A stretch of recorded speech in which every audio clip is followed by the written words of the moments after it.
Olá, bom dia. No UOL Resenha, nosso convidado especial de hoje é o vice-governador Carlos Brandão. E ao meu lado, mais uma vez convidado do programa, o jornalista Diogo Trem. Vice-governador, muito bom dia. Obrigado por aceitar nosso convite. O senhor passou uma semana de interinidade, assumiu o governo por 7 a 10 dias, semana passada. O senhor fez uma agenda importante no interior. Nos conte um pouco como foi essa agenda no interior do estado que o senhor cumpriu aí a rigor na semana. Olha, na realidade tem sido uma rotina. Nós assumimos o governo, uma interinidade no período do mês de janeiro, né? O trabalho que a gente tem feito com o governador Flávio Dino é um trabalho que criou entre nós uma relação de amizade, de confiança e de acompanhamento das ações do governo. Isso nos permite que a gente assuma o governo nessa interinidade com muita tranquilidade e que dê continuidade às ações do governo, sem nenhuma interrupção. Então, para mim, já é um ato muito tranquilo assumir o governo e dar continuidade às ações do governo.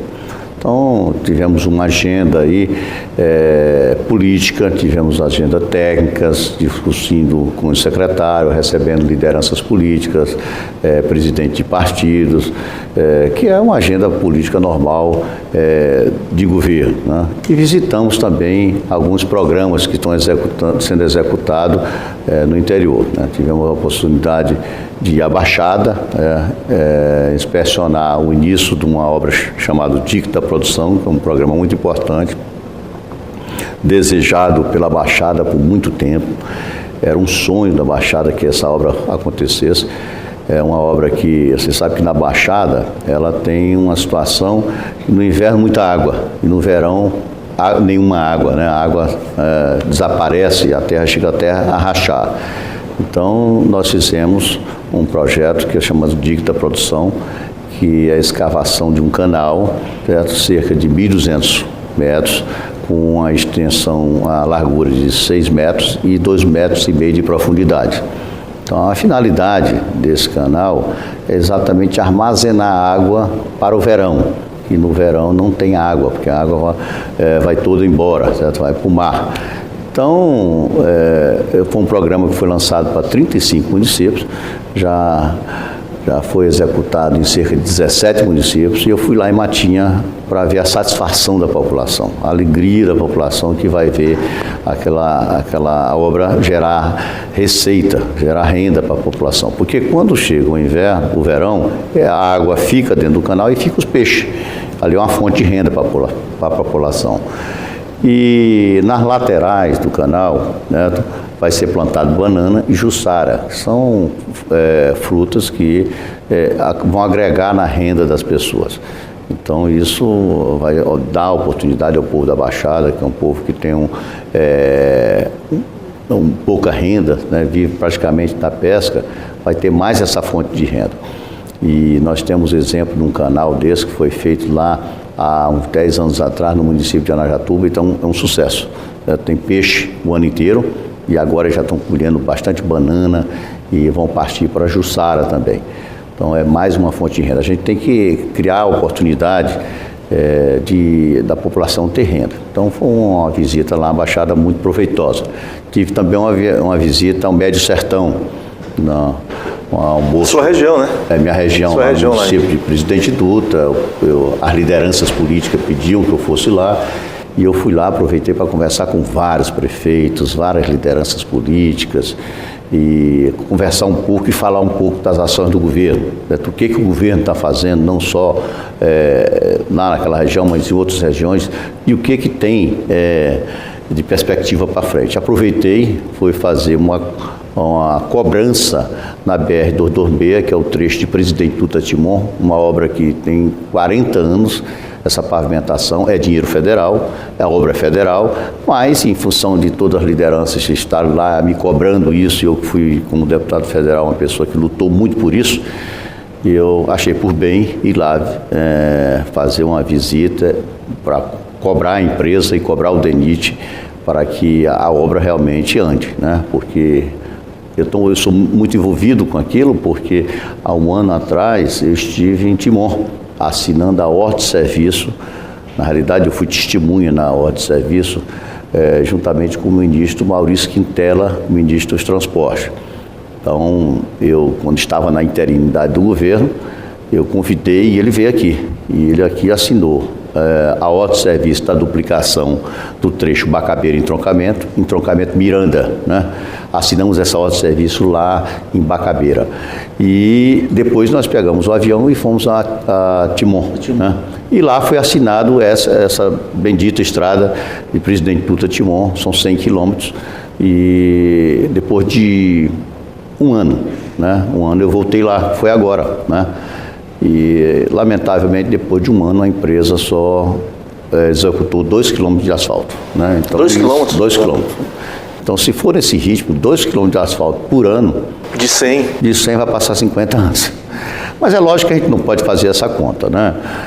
Então, existe uma situação muito incômoda lá. E nos acompanhou o deputado Rubem Júnior, que é o presidente, é o coordenador da bancada, certo? Que a bancada teve um papel importante nesse processo, ela destinou 37 milhões para essa obra. Para esta obra é uma coisa que o recurso está praticamente assegurado, certo? Só que a empresa vem, né, segundo o DENIT, o engenheiro do DENIT nos relatou que a empresa tem executado com muita dificuldade essa obra, enfim. Mas ela está notificando a empresa e depois de várias notificações, ela possivelmente vai tomar uma atitude de tirar essa empresa e colocar uma outra empresa. Mas enfim, estamos fazendo o nosso papel, porque afinal de contas, mesmo sendo uma obra federal, certo? Estava lá os deputados federais, alguns deputados estaduais, é uma obra de interesse de todos nós. Então, nessa visita política que fizemos lá em Presidente Dutra, aproveitamos também para atender essa cobrança regional. Tivemos também a agenda externa, que foi a agenda para inaugurar algumas cisternas no município de Cachoeira Grande. Aproveitamos para lançar o programa Mais Asfalto lá, que é um município que ainda não foi contemplado com o programa Mais Asfalto, que praticamente todo o estado já foi contemplado, faltam apenas 30 municípios. E nós vamos aproveitar para reafirmar isso e reafirmar outros compromissos com ele lá, como é o caso de uma reforma de uma escola estadual. Já reformamos 722 escolas, em 3 anos tinha escola que tinha 40 anos que não recebia uma reforma. Enfim, isso é um quadro deplorável que a gente está resgatando isso. São 1.200 escolas e nós estamos recuperando, já recuperamos 722 e vamos recuperar também mais essa. E aproveitamos para inaugurar uma cisterna produtiva, um investimento pequeno, certo? De cerca de R$10 mil. É uma oportunidade das pessoas ter uma renda, porque é feito um telhado, e esse telhado capta a água da chuva, do telhado vai para uma cisterna de 25 mil litros, e essa cisterna, ela gera um projeto produtivo. Lá eu tive a oportunidade de ver a pessoa sair do nada para ter uma atividade produtiva. O governo faz toda essa estrutura e faz a doação dos pintos, a ração e estrutura o abastecimento d'água. Serão quantos no estado? Serão quantos no estado esse projeto da cisterna? São 4 mil. 4 mil? 4 mil. Na realidade, esse recurso é do Ministério do Desenvolvimento Social. Certo. Só que, John, no passado, esse recurso ele era devolvido. Ele era devolvido porque disseram em Brasília que o Maranhão não tinha como receber esse recurso porque as casas aqui eram de palha e não tinham como receber esse recurso. Aí a gente redesenhou o projeto, criamos um telhado, né, apenas para receber isso, certo? No quintal da casa da pessoa é construído um telhado, é uma estrutura de madeira com telha, e essa água que cai da chuva, ela é captada para gerar renda. Então lá, nesse projeto, nós conhecemos, a pessoa já está criando frango, certo? E vendendo na própria cidade. Então você criou uma oportunidade da pessoa ter uma renda para eles, né?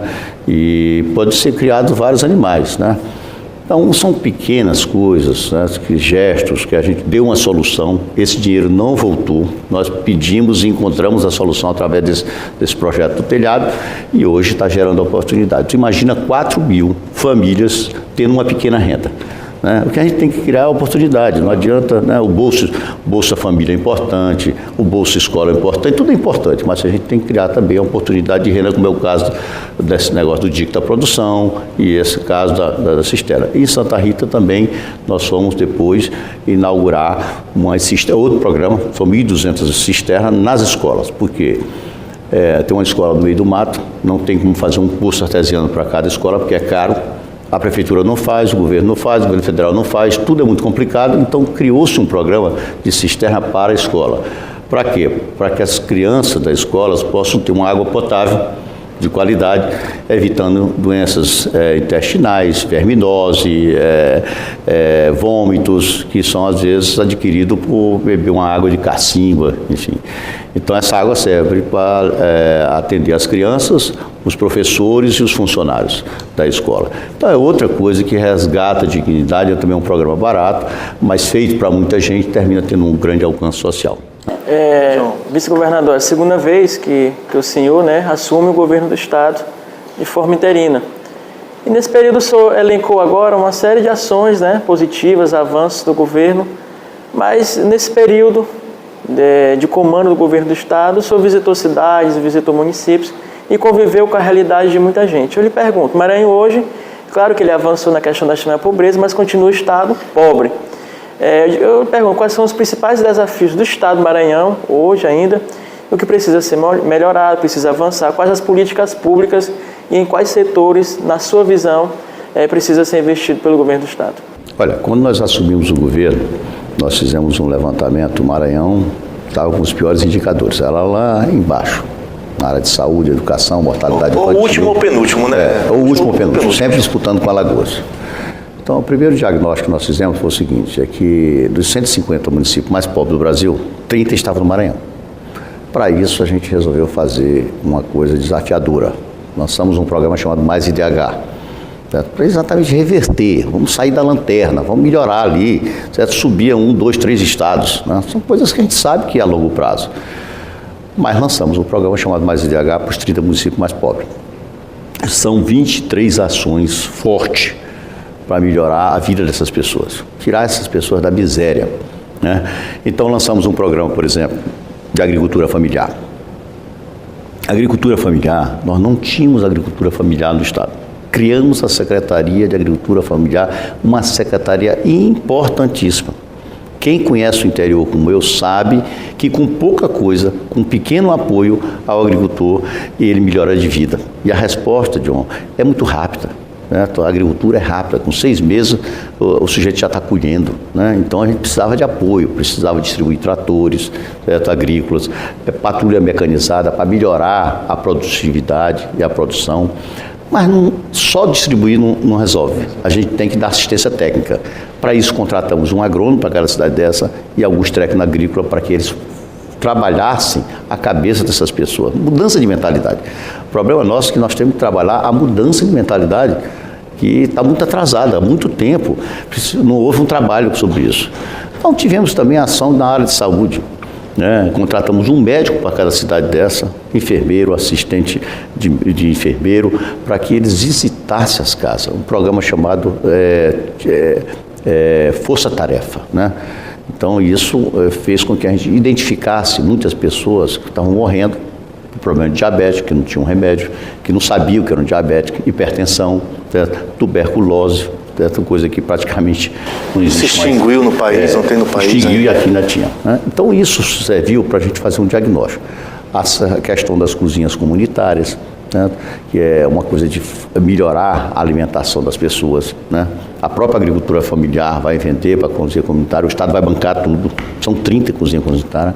Sistema de abastecimento de água para cidades, que não existia, a maioria dessas cidades não tinha água potável.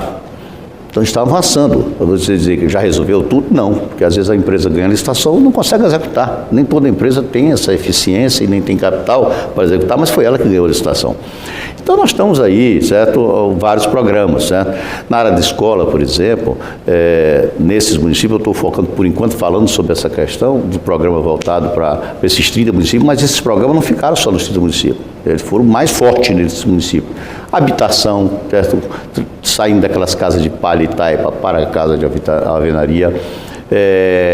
Na área, por exemplo... Escola digna, por exemplo. Escola digna, várias escolas de palha e taipa, que a gente encontrou 1.100, já fizemos 200, certo? Mais 200 que corresponde, se você multiplicar por 3 salas, já vai para 600, porque essas 1.100 era de uma salinha.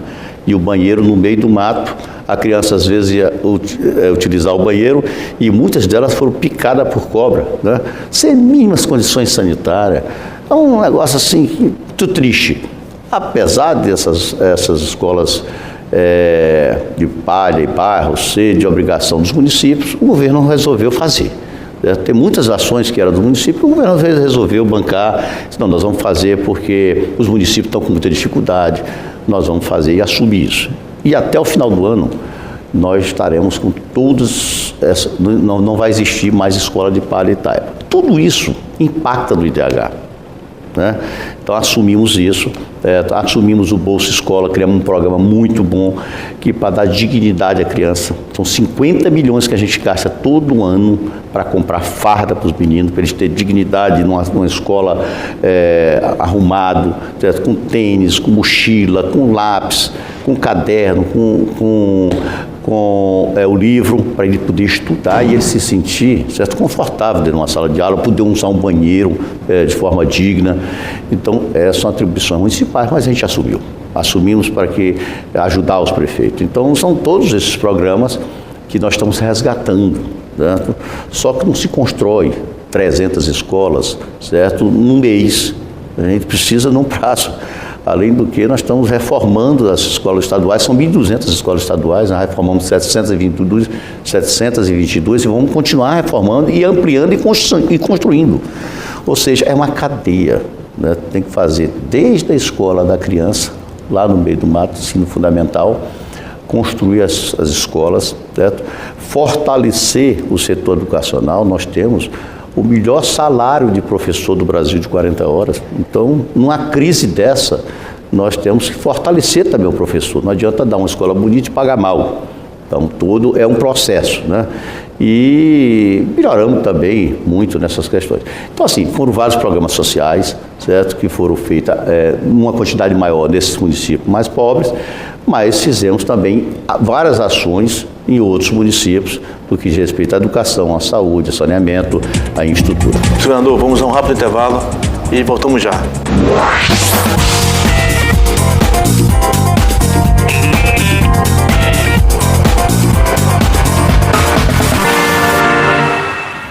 Estamos de volta com resenha. Nosso convidado especial de hoje é o vice-governador Carlos Brandão. E aqui ao meu lado, o jornalista, também convidado, Diogo Trim. E retomando o segundo bloco, discutindo o assunto anterior, que era o combate à pobreza no estado do Maranhão.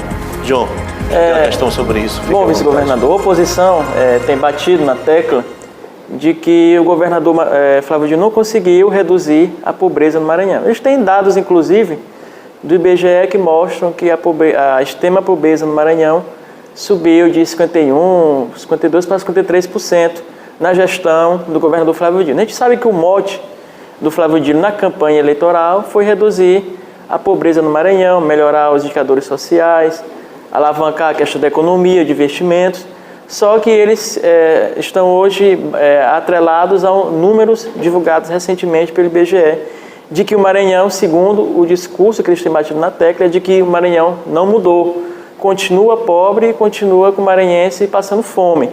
E eu lhe pergunto, realmente o Maranhão continua assim ou houve mudanças significativas, mudanças plausíveis na gestão do governador Flávio Dino e na gestão do senhor? Na realidade, essa crítica que eles estão fazendo é uma coisa que está sendo politizada por conta do resultado da pesquisa que saiu recentemente do G1, né?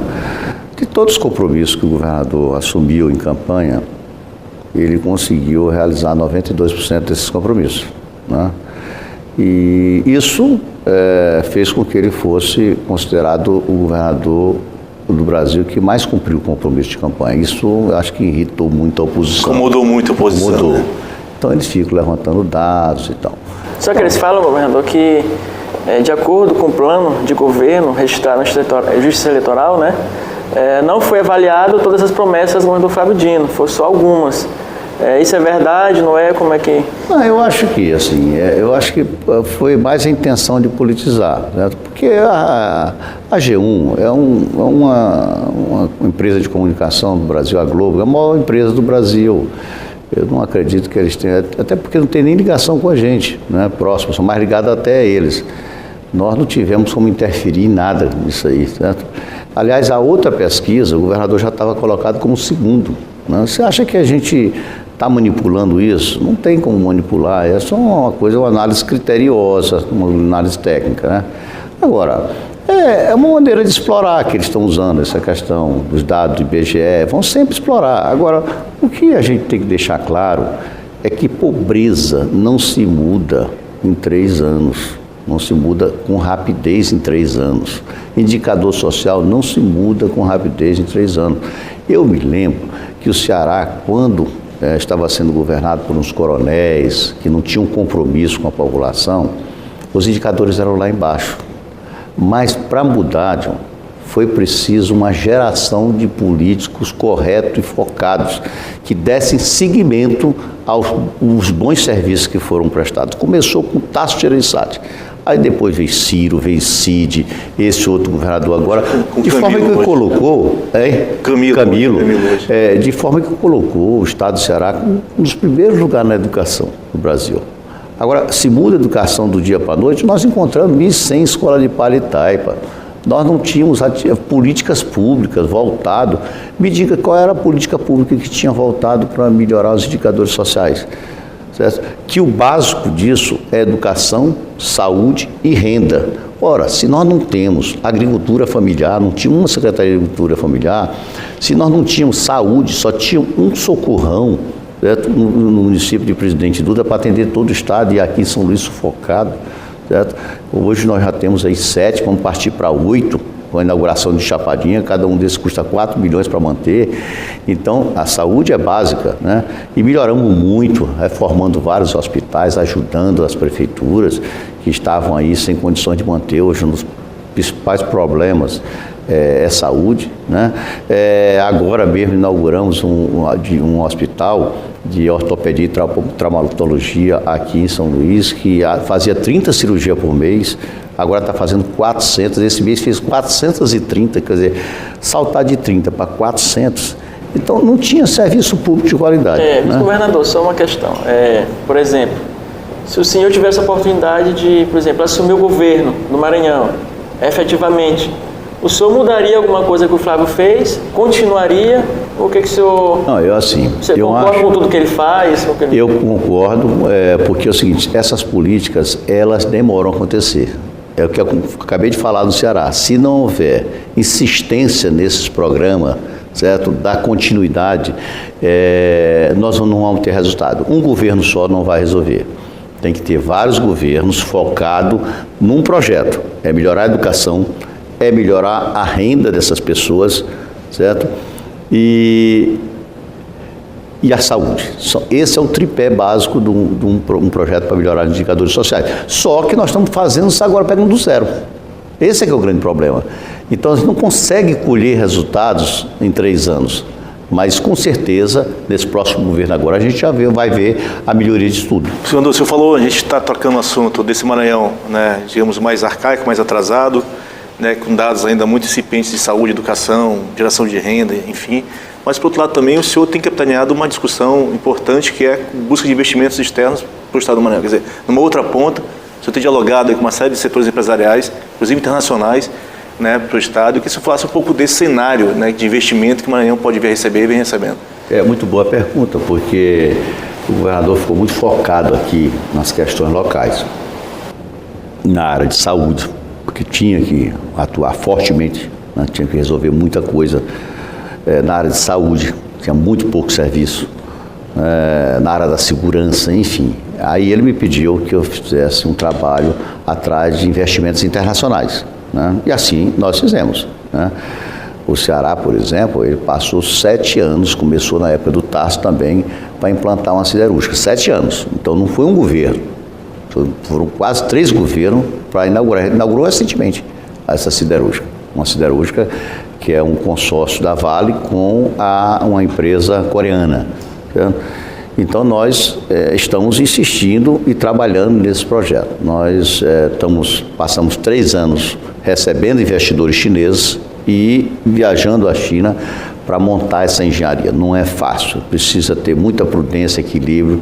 Os chineses são pessoas que eles planejam muito, são a longo prazo, mas nós conseguimos avançar muito, né? Já fizemos a doação do terreno, já fizemos a redução dos impostos como incentivo fiscal, assinamos contratos de serviço, já assinamos 3 os 3 contratos mais importantes, isso já inclusive virou lei, para que eles pudessem ter segurança jurídica disso. Nós conseguimos conquistar uma confiança muito grande deles lá.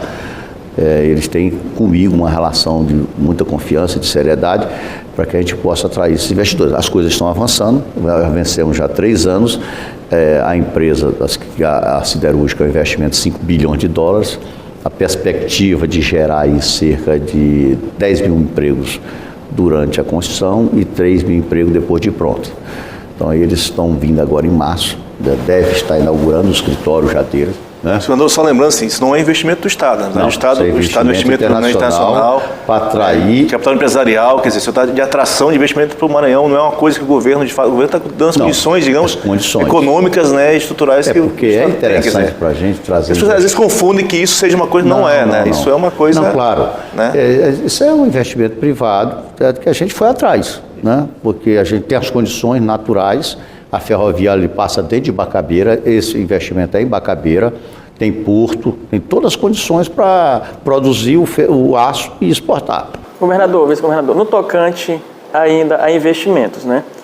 O senhor falou de siderúrgica, né, que pode vir, e também há a possibilidade prospectada a questão da refinaria para o Maranhão.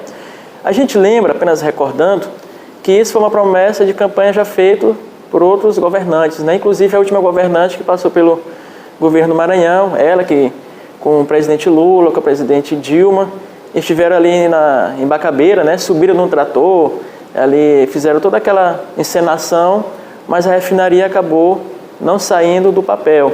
Eu lhe pergunto, há um prognóstico dessa refinaria realmente ela entrar em operação no Maranhão? Há uma data? Qual a pauta agendada pelo governo hoje em relação a esse investimento relacionado à refinaria? Olha, na realidade o Brasil ele tem um déficit de petróleo refinado de cerca de 500 mil barris de petróleo por dia. Então há um déficit muito grande, há necessidade de refinaria. A refinaria mais nova nossa tem 40 anos. Então estão tudo sucateada, é velha e ultrapassada. Mas ainda faz esse trabalho. Então a Petrobras tinha um projeto de expansão, realmente, por conta da demanda. Era para construir um no Rio de Janeiro, outro em Pernambuco, Ceará e Maranhão. Só que a Petrobras entrou em crise e só conseguiu fazer uma planta pequena de 120 mil barris de petróleo refinado em Pernambuco. As outras 3, Rio de Janeiro, Maranhão e Ceará, não avançou. Começou a obra, mas não avançou, entrou na crise da Petrobras. Nós fizemos um desenho diferente, procuramos um empresário brasileiro e resolvemos montar um projeto com empresas internacionais. Aí, para isso, eu me juntei ao ministro de Minas e Energia, certo? Fomos ao Irã, fomos à Índia, fomos à China com os empresários brasileiros e conseguimos fazer um desenho muito interessante. E mais recentemente eu fiquei muito confortável, porque nesse desenho entrou a maior empresa de petróleo do mundo, que é uma chinesa chamada Sinopec. E isso, quando entra um gigante desse, a gente tem certeza que eles não vão entrar num negócio para dar errado. Então, e entrou agora também recentemente o Banco de Desenvolvimento da China, que é uma espécie de um BNDES nosso, só que com muito dinheiro. A China está com muito dinheiro para investir. Então, o projeto está aparelhado, está estruturado e financeiramente está praticamente garantido. Tivemos reuniões também com o ministro da Economia, do Petróleo, do Irã, com ministro na China, enfim. Todas as autoridades envolvidas a gente procurou alinhar. Está bem avançado, certo? Tem problema? Tem, vai sempre ter, não é fácil, não é para tudo. Todo mundo tem que acreditar, porque tem hora que a gente desestimula um pouco, mas nós temos tido uma cautela muito grande. Nós não vamos subir em máquina. Não vão anunciar. Não vamos subir em máquina e nem estamos anunciando. Você vê que pouca gente vê falar sobre essa siderúrgica, essa refinaria. Esse ano, o ano de 2018, você pode ter certeza que nós não vamos subir numa máquina para dizer vai chegar a siderúrgica, vai chegar a refinaria, porque a população ali já teve experiências que... E nem lançar era fundamental, né? Desde a polo de confecção de Rosário, que foi uma grande frustração, e aí tinha um chinês pelo meio, a gente não quer ficar com essa imagem ruim, até a refinaria. Então a gente está com muita cautela, certo? Se deu certo, né? Pode até não dar certo, mas a gente não vai fazer espetáculo, né? Então, vamos fazer com segurança, com equilíbrio, e no momento oportuno, certo? Vamos fazer o anúncio. Inclusive nós vamos fazer um seminário agora em março, dizer que as empresas falem sobre isso. Até para nos poupar. Os investidores que vêm vão dizer, apresentar isso. Está assim, assim, assim, porque a gente tem um objetivo também, é incorporar as empresas maranhenses nesse processo, para que eles participem desse processo e fortaleçam as empresas maranhenses. Então, nós vamos fazer na Federação das Indústrias um seminário para que eles possam expressar, apresentar o projeto para a sociedade. Senador, o senhor falou há pouco em Porto, um desses projetos também é um projeto que também já está adiantado, o Estado já tem uma licença caminhando, que é também de um porto privado nessa área ali, no entorno, né, onde está aqui, o porto de 2 portos privados, né? Uma da empresa grande, uma empresa mineradora e uma outra. Como é que tem esse projeto? O projeto também que tem hoje os chineses como parceiro também, né? Eles conseguiram também a parceria com os chineses. Como é que é esse projeto hoje do porto, naquela região lá? Eles estiveram com a gente, é o grupo da W Torre, um grupo forte de São Paulo, e estiveram aqui logo do começo do governo pedindo que a gente ajudasse a acelerar a questão da licença ambiental. A licença ambiental ela tem alguns critérios técnicos. Você não pode chegar e tirar da gaveta e assinar a licença ambiental. Tem que passar por todo um trâmite. Isso passou, né? A licença foi dada e os investidores nos chamaram para acompanhá-lo em São Paulo, na Hípica de São Paulo, para fazer a apresentação para os empresários brasileiros, para o Brasil, porque São Paulo é realmente um grande centro, com a presença do embaixador da China, e eles apresentaram o projeto, né? Então, é um porto do lado do porto de Itaqui, com as mesmas características de Itaqui, né? Eles fizeram uma sociedade, hoje esse grupo W Torre, eles têm 49%, e fizeram uma sociedade com a maior construtora da China, a terceira maior do mundo, que é a CCCC. É uma grande construtora que tem já costume de fazer, já fez vários portos, está fazendo agora uma ponte entre Macau e Hong Kong, certo? A maior ponte do mundo, 50 quilômetros, deve estar, em breve vão concluir essa ponte. Então é um grupo sólido. Então eles já começaram essa obra, um investimento de 1,7 bilhão de reais, e vai ter aí mais uma opção. Certo? Eles vão importar combustível, eles vão trabalhar importar fertilizantes, eles vão exportar grãos, eles vão trabalhar também com celulose e container, porque agora nós abrimos um mercado de containers aqui.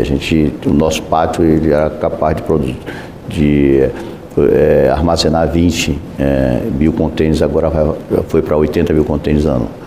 Então nós vamos abrir esse mercado para interligar com o Porto Seco de Manaus, de Anápolis, enfim, porque muita gente hoje, o próprio Mateus, a Potiguar, eles trazem os contêineres da China, porque a China hoje tem a maioria desses produtos, e com preço e qualidade melhor, vem por Fortaleza. Então, o preço que eles pagam de frete de Fortaleza para cá é mais caro do que o preço do frete que eles vendem no navio da China para Fortaleza. Então, nós queremos abrir esse mercado, já está aberto, já foi inaugurado, e vamos agora procurar mercado, né? Então, a W Torre também vai ter, eles chamam WPR, esse porto vai ter também esse objetivo. Por quê? Eles sentiram na gente segurança jurídica, porque uma empresa grande não se instala num estado onde não tem segurança, aonde o governante não dá para eles uma segurança de que eles podem vir, que eles vão ser bem tratados, certo? E que eles vão poder trabalhar e ganhar o dinheiro deles sem ninguém importunar. Então, eles sentiram nesse governo isso, uma segurança jurídica, e nós estamos aí, em breve, vamos inaugurar esse porto. Já começou a obra e, enfim, eu vou até fazer uma visita lá para ver como é que está o andamento. Senador, nós vamos a mais um intervalo, né? Na volta a gente conversa um pouco de João Coutrin sobre política, né? O senador Carlos Brandão foi personagem aí no final do ano, de um processo muito interessante, né, dessa discussão da política, e no próximo bloco a gente debate mais um pouquinho sobre esse assunto com o vice-governador Carlos Brandão. Até já.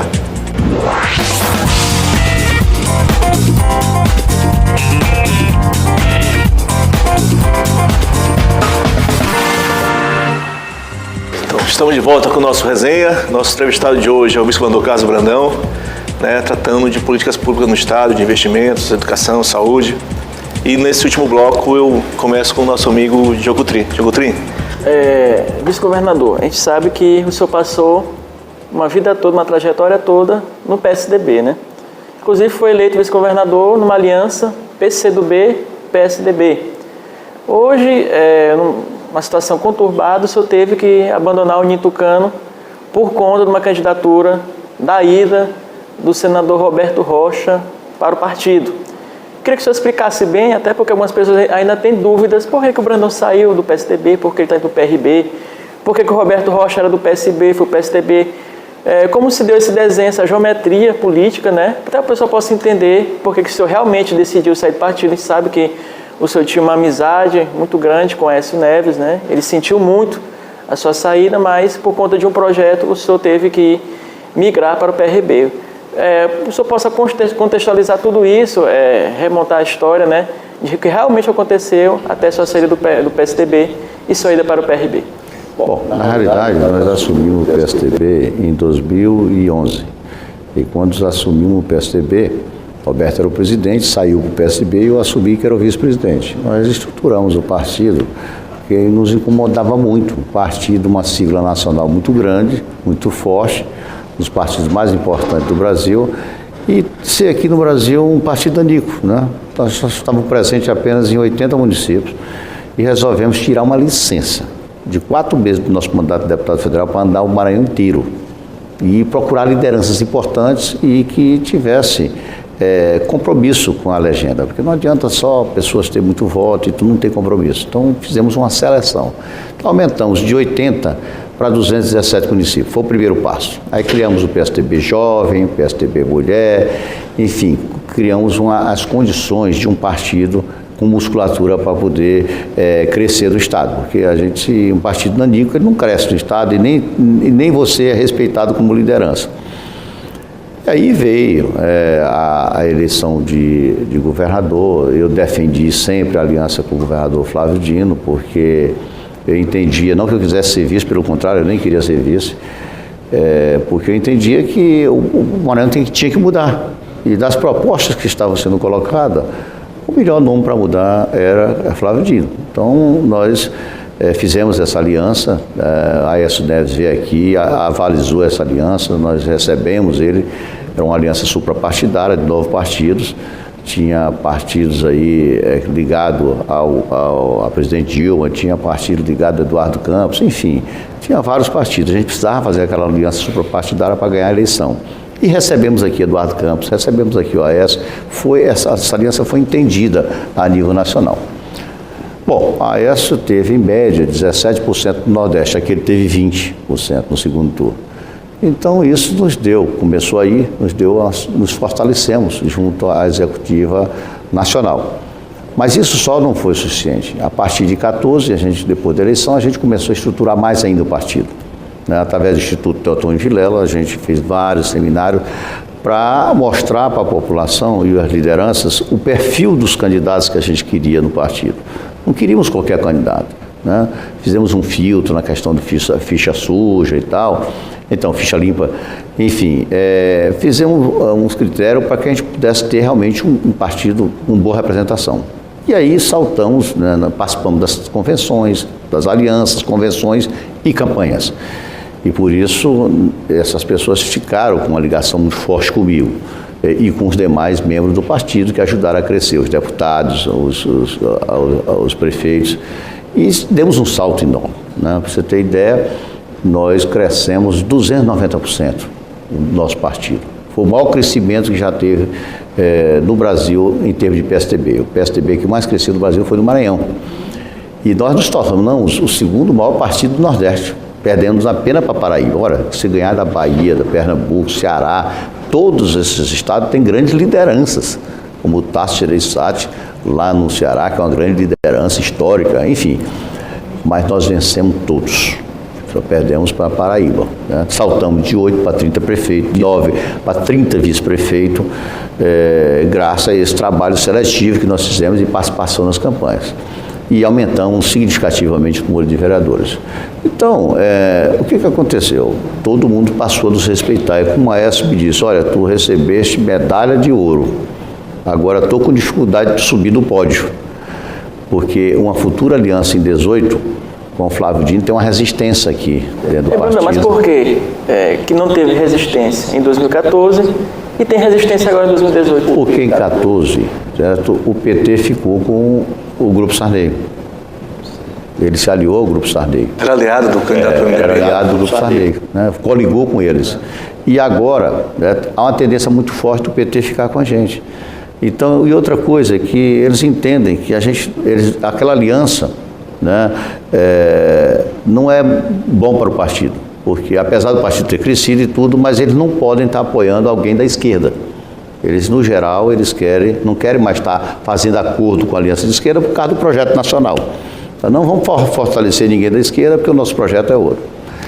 Enfim, aí me chamaram lá, tive várias conversas, com muita dificuldade as pessoas de me dizer isso, que não queriam aliança com a esquerda, que aquilo deu certo no passado, a ES foi bem votada aqui, mas não daria certo de novo, até porque a tendência do PT ficar com a gente, eles não iam ficar PT e PSDB do mesmo partido. Mas, acima de tudo, era por conta dessa ideologia mesmo.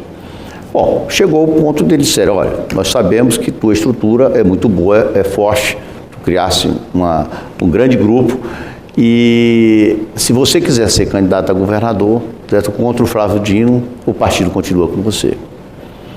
E eu disse para eles que eu não podia fazer isso, porque eu tenho um compromisso, e compromisso é para ser cumprido, com o governador Flávio Dino, de apoiá-lo para a reeleição. Independente dessa questão de serviço ou não, eu tinha um compromisso. Né? O compromisso do primeiro mandato foi para eleger o Flávio Dino, esse grupo de 9 partidos, e eu tinha novamente um compromisso de ajudá-lo na reeleição. Eu não poderia trair o governador, não poderia criar um projeto que não estava ali na minha mente, né? E diante de eu ter dado essa resposta, eles acharam por bem, certo, que o partido ficasse com o Roberto, porque o Roberto está se propondo a ser candidato. O senhor acha que, o senhor falou em trair, né? O senhor acha que o Roberto Rocha foi eleito senador pela chapa do Flávio Dino? O senhor acha que o Roberto Rocha traiu o Flávio Dino? Eu acho que o Roberto foi injusto com o Flávio Dino, porque todos nós ajudamos o Roberto, né? Ajudamos a eleger. A gente sabe da dificuldade que o Roberto tinha na sua eleição, principalmente na reta final.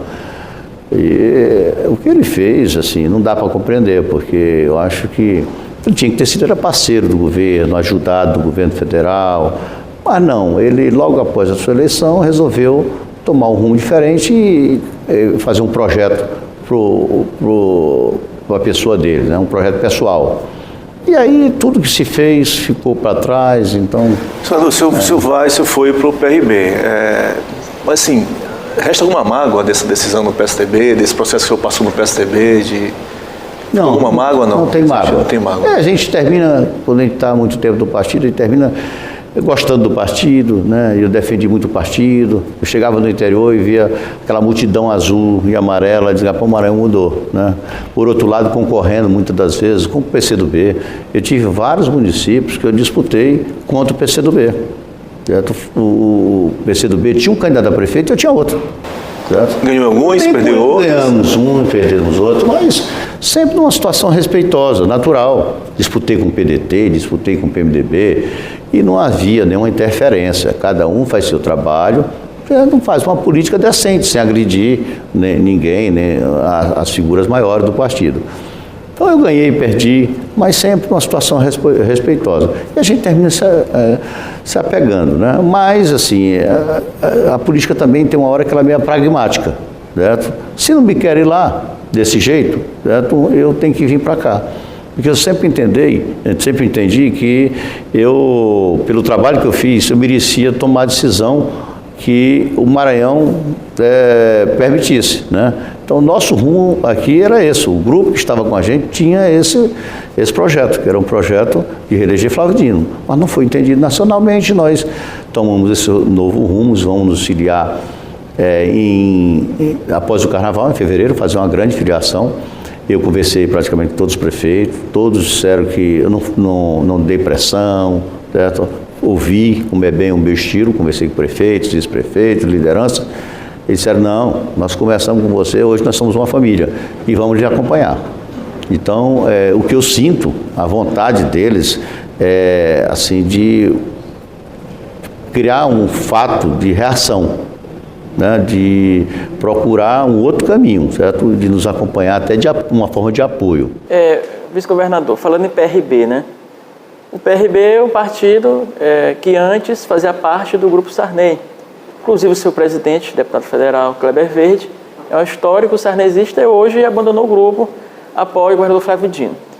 Mas há quem diga que o PRB pode o ex-senador Zé Sarney pode conversar com a direção nacional do PRB e outros partidos, inclusive o PP, o PR, e trazer de volta para o Grupo Sarney para apoiar a Rosana Sarney. O senhor hoje tem garantias certas de que o PRB vai com o Flávio Dino, tem essa segurança, e por quem foi dada essa segurança ao presidente nacional, ao presidente estadual? Como o senhor vê isso? Na realidade, isso vai ficar até as convenções, essas especulações. Partido tal vai ficar com quem? Com o Flávio Dino, vai ficar com... Né? Então, isso é natural. Se você pegar as últimas eleições, vamos voltar para 14, pega aí o histórico na internet, o que os jornais diziam, o que os blogs diziam, é a mesma coisa. Então, eu acho isso normal. Mas assim, quando eu fui para me filiar no PRB, para tomar essa decisão, eu tive um almoço com o presidente nacional, certo? O deputado Kleber Verde, que eu fui deputado junto com ele, a gente tem uma boa relação, né? E ele é um cara bem pragmático, Kleber Verde, e fiz algumas perguntas para eles, né? Mas a pergunta principal foi essa: se eu teria segurança política de estar ingressando no PRB e que se esse partido acompanharia o governador Flávio Dino. Isso foi um almoço aqui dentro do Palácio, né? Daqui, isso foi cerca de 2 horas da tarde. Ao final da tarde, ele disse: eu vou te responder aqui, mas vou responder em público. Teve uma convenção do partido, do PRB, e o Kleber Verde estava aqui e tudo. O governador, inclusive, foi convidado e foi. Eu não fui porque ainda não tinha tomado minha decisão. Não queria ainda estar presente em qualquer evento de qualquer partido, até porque nós fomos convidados por vários partidos para, nesse momento da transição, na saída do PSDB, vários partidos fizeram convite e tal, pela maneira que a gente conduz a política. Mas ele disse lá claramente: olha, eu posso te assegurar, eu sou o presidente nacional, minha história é uma história de compromisso, né? E nós podemos lhe assegurar que o partido aqui acompanha. Não só porque está no governo, né? Eles têm a participação no governo, já indicaram, antes mesmo desse projeto, eles já estavam no governo, representado pelo ITERMA, representado pelo Inmetro, certo? E já estavam declarados. Mas, nessa convenção, o ministro, que é o presidente nacional, declarou lá que vai acompanhar o governador Flávio Dino. E o histórico dele é um histórico de uma pessoa correta, nós não temos nenhuma dúvida. Nós estamos muito alinhados, eu e o Kleber, o Júnior, né, de forma que a coisa está andando tranquila. Governador, o Flávio Dino, governador, disse que teria interesse, né, que ele mantivesse a chapa, né, que foi vencedor em 2014, ele governador e seu vice para a reeleição. O que o senhor pensa? O senhor quer continuar vice? O senhor pensa em outra coisa? O que o senhor tem avaliado nesse cenário dessa eleição? Olha, eu acho assim, em função da nossa relação, né, que tem sido uma relação muito correta, muito honesta, de muita lealdade entre nós dois, o Flávio se sente muito seguro, né, com a minha pessoa como vice, né? E ele foi questionado no final do ano, achei até que essa discussão ia ficar para maio, como estava acertado. Mas eu acho que ele terminou falando para a imprensa da vontade dele, da gente continuar na chapa, que seria natural, que só não seria vice se não tivesse interesse, né? Então eu me sinto, de certa forma, muito, digamos assim, confortável com essas palavras dele, porque eu acho que esses 3 anos que a gente conviveu junto deu para ele se convencer, né, que a gente é um bom companheiro, certo? Que ajuda, que soma no governo. Então, para mim, assim, foi assim, um motivo de muito orgulho ele ter dito isso. Mas, assim, uma coisa que a gente está conversando e tudo, né? Eu não vejo nenhuma resistência por conta dos companheiros de partido. Todo mundo acha: não, o Brandão tem que ficar como vice, está fazendo um bom trabalho. Mas aí a gente chega a um ponto que, nessa chapa majoritária, a gente tem que ficar à disposição dos partidos, né? Se lá na frente entenderem que a gente não é o melhor nome, tiver um nome melhor, se a gente tem que ir para outro cargo, isso tudo, né? Mas, de qualquer maneira, o governador já demonstrou a simpatia pelo nosso governador, está terminando nosso tempo, né? Falando da conjuntura política aqui, das outras candidaturas. a ex-governadora Rosana Santos tem se colocado como pretensa candidata para disputar seu 5º mandato de governadora. Além dela, Ricardo Murá, Maura Jorge, Roberto Rocha e, quem sabe, o Eduardo Braide. Como o senhor vê essas outras candidaturas, o senhor acha que é interessante para o processo democrático ter seus candidatos e também em relação à candidatura ao Senado? Porque o governador Flávio Dino escolheu apenas um nome, que foi o deputado federal, o Everton Rocha. Mas a gente sabe da sua ligação com o ex-governador José Reinaldo Tavares. O senhor acha que o José Reinaldo vai ser o segundo nome dessa chapa? Ou o senhor ainda acha que é muito cedo para tratar disso? Eu sou meio disciplinado nessas coisas. Então, o governador tem dito, às vezes, uma vez até forcei um pouco a barra, cobrando isso, quando é que é. Né? Mas ele me pontuou os motivos por que ele não quer decidir isso agora. Ele acha que vai desagregar muito tudo, então ele me pediu que a gente discutisse esse assunto para o período de maio, né? Então o próprio Roberto Rocha foi escolhido em maio de 2014. Então aquela confusão, o Castelo queria ser candidato, lembra? Então ele está dentro do tempo dele, não resta dúvida que nós somos parceiros, somos amigos, mas ele é o líder do projeto, né? Afinal de contas, o Zé Reinaldo, quando foi governador, ele foi o líder do projeto, né? Ele era o comandante. Então, agora ele entende que esse assunto tem que ser tratado mais na frente, em maio, né? A outra pergunta que tu falaste, não quê? Das candidaturas.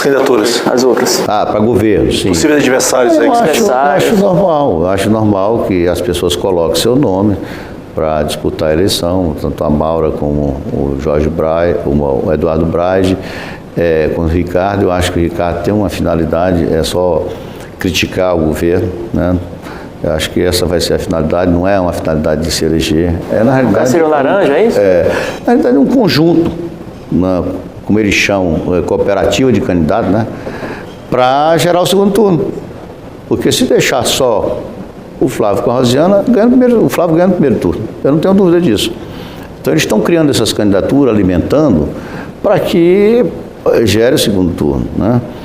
Então alguns têm vontade própria, outros estão influenciados, outros estão seguindo, sei lá, e outros criam a expectativa de crescer, né? Então isso é democrático e a gente não pode... A vontade deles a gente não pode nem estar opinando se eles devem ou não sair o candidato. Mas aí eu acho democrático. Na eleição passada, nós tínhamos vários candidatos também, né? Uns menores, maiores, é muito natural, né? Então, que venham os candidatos, que apresentem suas propostas, que disputem, que convençam a população. Agora, nós temos muito o que mostrar, né? O que a gente fez estes 3 anos e o que a gente pode melhorar ainda mais para frente. Então, se a gente comparar certos governos, com certeza a gente vai mostrar para a sociedade as melhoras, certo, que a população teve. Governador, muitíssimo obrigado, né, por você participar da resenha. João, muito obrigado. O resenha de hoje ficou por aqui. Nosso entrevistado foi o vice-governador Carlos Brandão. Voltamos no próximo sábado. Até lá.